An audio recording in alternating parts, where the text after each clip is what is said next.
কি বলবেন যে মিমিজুল বলতে আগে ধর্ম মানে সনাতন ধর্মকে নিয়ে ওর ছেলে খেলা করছে এবং মিমি চক্রবর্তীকে আমি বলে দিচ্ছি এইটার আমি শেষ দেখে ছাড়বো।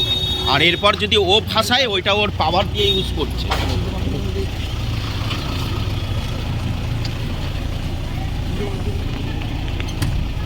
ও তাহলে পাওয়ার দিয়ে নিজের পাওয়ারটাকে ইউজ করছে। আমি কোর্টে যাচ্ছি, বলো সবাই সাথে থাকবেন, আমি আছি অবশ্যই। হ্যাঁ মিমি চক্রবর্তী বলেছে যে মিথ্যা দিয়ে সত্যি ঢাকা যায় না।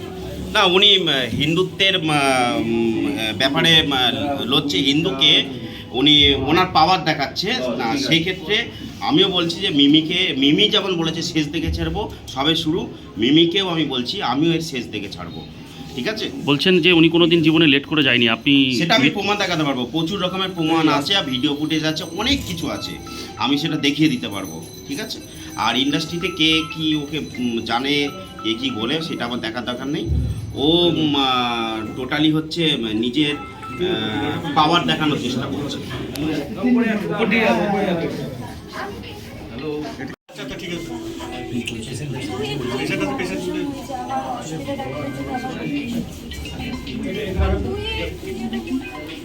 পাওয়ার দেখানোর চেষ্টা করছে, দেখি কি করতে পারি। সবার যদি আশীর্বাদ থাকে এবং প্রত্যেকটা দর্শকের আশীর্বাদ থাকে তাহলে পরে অবশ্যই আমি এখান থেকে মুক্তি পাবো। তবে আমি কোনো অন্যায় জীবনে করিনি, এইটুকুনি হচ্ছে কথা।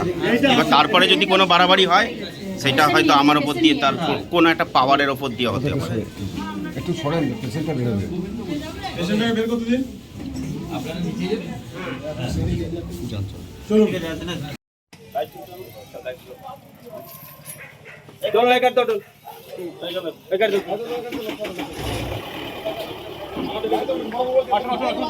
চলো গোপাল পিছিয়ে নিয়ে আয় না, গাড়িতে উঠুন। আমি বড় বল আমাদের গাড়ি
আমাদের ভিডিও ভালো লাগলে লাইক এবং শেয়ার করুন। কমেন্ট সেকশনে গিয়ে জানান আপনাদের মতামত। আরও ভিডিও পেতে আমাদের চ্যানেল সাবস্ক্রাইব করুন এবং প্রতি মুহূর্তে খবরের আপডেট পেতে প্রেস করুন বেল আইকন।